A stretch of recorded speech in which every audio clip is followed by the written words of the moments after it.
আমি এখন যে অঙ্কটি করব অঙ্কটি ভেরি ভেরি ইম্পর্ট্যান্ট। স্ক্রিনের উপরে অঙ্কটি তোমরা দেখতে পারছো, দেওয়া আছে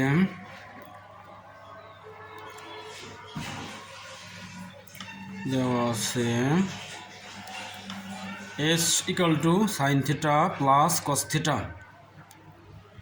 এটা দেওয়া আছে।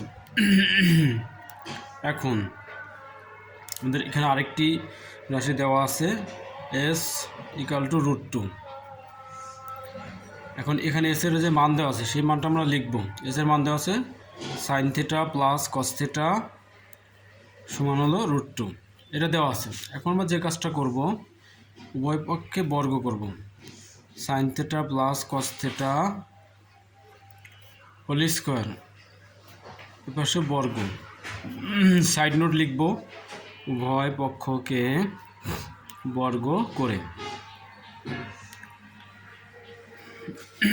এরপর আমরা যে কাজটা করব, সূত্র লিখব আমরা,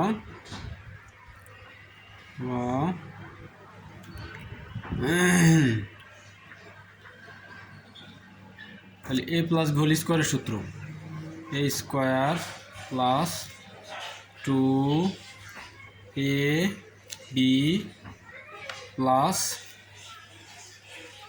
বি স্কোয়ার মানে কজ স্কোয়ার থিটা, আর এই পাশে স্কোয়ার সাথে রুট কেটে তো থাকে 2। এরপর আমরা যে কাজটা করব, sine square theta plus cos square theta একসাথে লিখব, আর 2 sine theta into cos theta সমান 2। এখন আমরা জানি sine square theta plus cos square থিটার মান কত, 1, plus 2 sine theta into cos theta equal to 2, বা 2 সাইন থিটা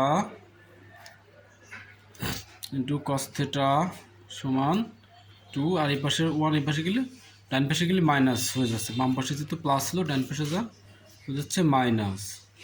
আমরা একটা সূত্র জানি, 2 সাইন থিটা কস থিটার সূত্র হলো সাইন 2 থিটা ইকুয়াল টু 1, বা এখানে আমরা সাইন 2 থিটা সমান 1 পেয়েছি।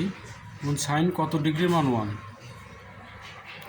সাইন 90 ডিগ্রির মান 1, তাহলে আমরা 1-এর পরিবর্তে সাইন 90 ডিগ্রি লিখতে পারি, বা উভয় পাশ থেকে সাইন সাইন বাদ 2 থিটা সমান 90 ডিগ্রি, বা থিটা সমান 90 ডিগ্রি ভাগ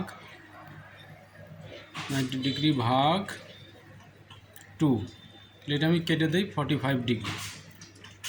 অতএব আমার অঙ্কটা শেষ, থিটা সমান 45 ডিগ্রি।